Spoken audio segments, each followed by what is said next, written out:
This is not bad for 350 bucks. Let's take a closer look.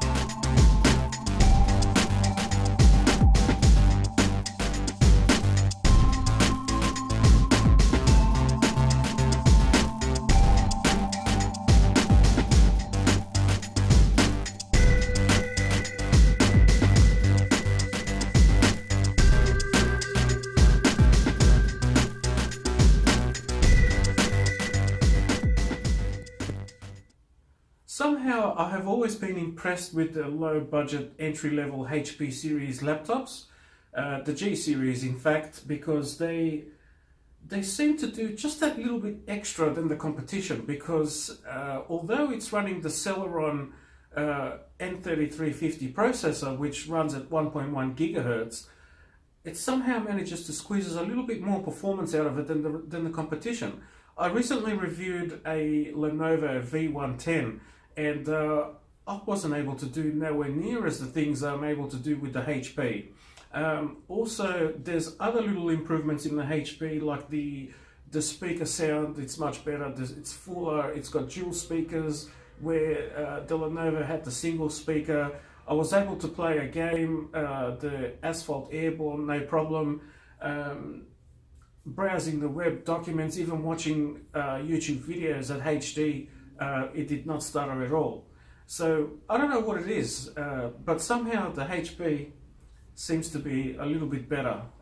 Just that, you know, little bit more power out of the same hardware that's utilized in other products, other cheap budget laptops as well, like the Lenovo or even the Acer.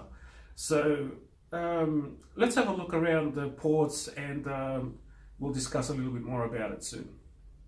Okay, so to the left of the laptop we have our headphone and microphone jack combo, useful if you're using the mobile phone headset.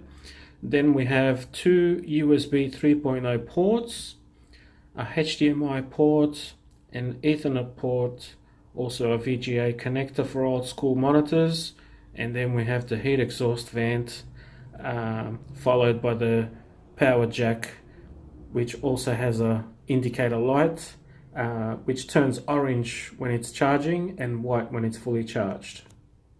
To the right side of the laptop we have two LED indicators. One of them displays your power status and the other one displays your hard drive activity.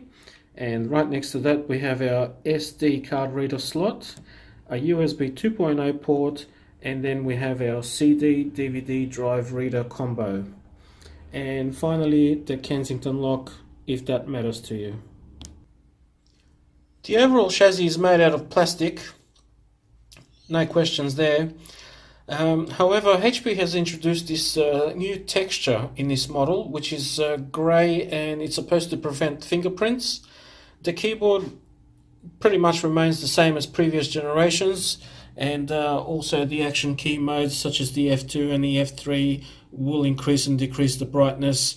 F7 and F8 will increase and decrease the volume without actually physically pressing the FN key, which is a nice touch and always has been. And moving on to the frame itself, HP has also included some sort of a textured finish on that. That's a little bit more prone to fingerprints, but not as much as previous generations. Let me just get into focus.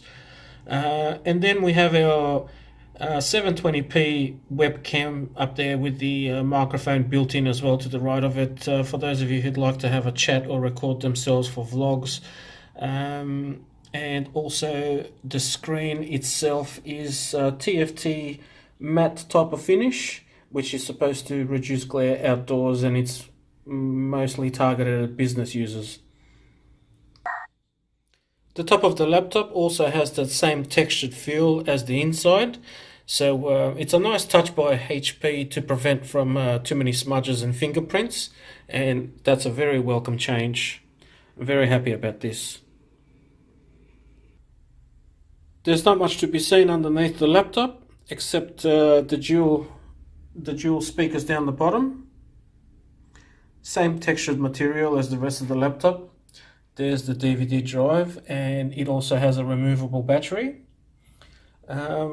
There is no easy accessible doors, unfortunately, to upgrade your RAM and hard drive. However, there's only just a small amount of screws, about 4 altogether, to remove the panel to get access to the hard drive and the RAM.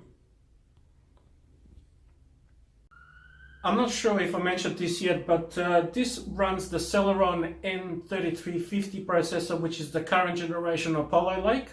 It runs at 1.1 gigahertz, but it also clocks to 2.2 whenever the laptop requires that extra boost of power. Many online retailers, for some strange reason, have got it down as the N3060, which is the last generation. So somebody is not doing their job properly on the websites when they advertise it on the stores for sale. So if you do go shopping and you have a look at this online and it's advertised as N3060, it is in fact the N3350. It's just that the websites have not done their job properly, or whoever works behind the website. So yeah, you can be safe to know that it is the current Apollo Lake generation. Also, the RAM has 2 slots of DDR3 low voltage RAM. It's not DDR4, which is okay. I mean, it runs with a little bit less megahertz, but not noticeable for everyday tasks. However, once you utilize those both channels of DDR3 low voltage, you are activating the dual channel for the graphics as well, which will give you that little bit of a boost when it comes to graphical performance. Now, before I get slammed on the comments about whether this plays Fortnite or Call of Duty or whatever you guys play out there, I can say no, it won't play those games. This is good enough just for the games that are on the App Store, Microsoft App Store, but you do not want to go ahead and play anything else apart from what's on the App Store itself. So no, before you start commenting, it doesn't do Fortnite, or even on low settings, it glitches, it lags. Don't even ask. If you're going to pay $350, you can expect it not to play games. Well, those type of games anyway. Also, it has a mechanical hard drive of 500 gigabytes, so that's pretty much the standard these days for the low budget stuff. But you can upgrade it with an SSD, but it doesn't have an M.2 slot. Some overseas models do, but not the Australian version. So if you are planning to upgrade this to an SSD, you will have to get the regular 2.5 inch. Also, the good thing about the Wi-Fi, it has the dual band Wi-Fi, so that'll be able to pick up on the 2.4 and the 5 gigahertz networks. And 5 gigahertz is very useful for Australian students that go to uni or schools, because that's what's required for them to connect to the networks at school. Apart from that, I mean, it's a great little laptop. Don't get me wrong, it is kind of aimed at business users and students, but it does just a little bit more than Word documents, email and web browsing. You can play most of the games that are available on the store. But also with YouTube, a lot of people watch YouTube videos. The 1080p works fine, but if you start to go up to 4K, you do notice a bit of a lag and a bit of a stutter, which I can show you in the next bit.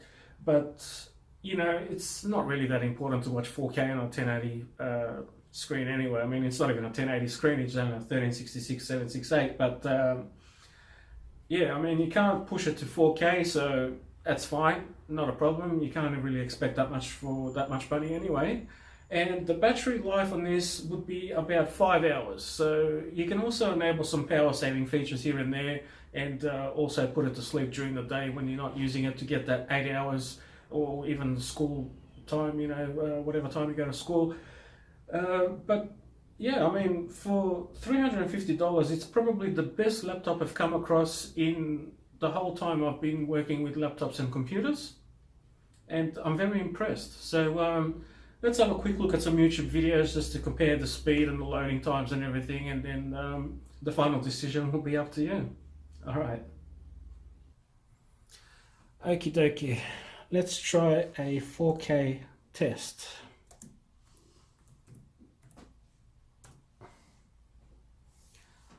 Alright, what we've got. I'll just go for the first one. Doesn't matter what video it is, just to test and see how it handles it.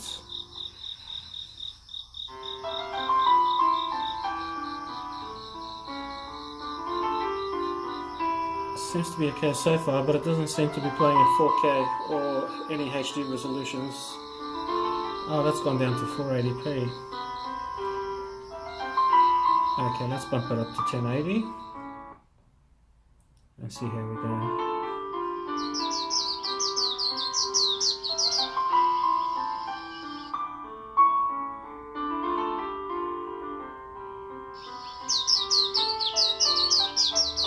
Okay, so 1080p plays perfectly fine, no problem, which should be more than enough for everybody in everyday use. But just for testing purposes, let's go up a little bit higher and bump it up to 4K and see how we go.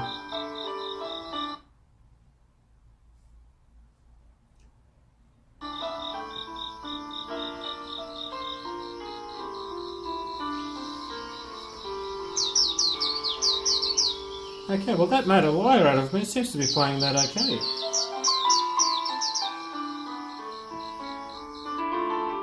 Yeah. Very impressive.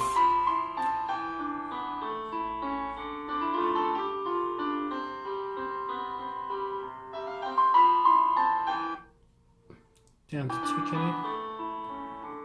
I have absolutely no problems with this.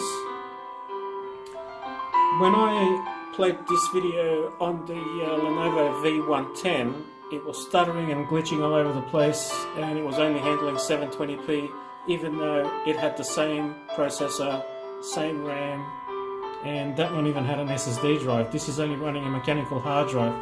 So it just goes to show how the HP laptops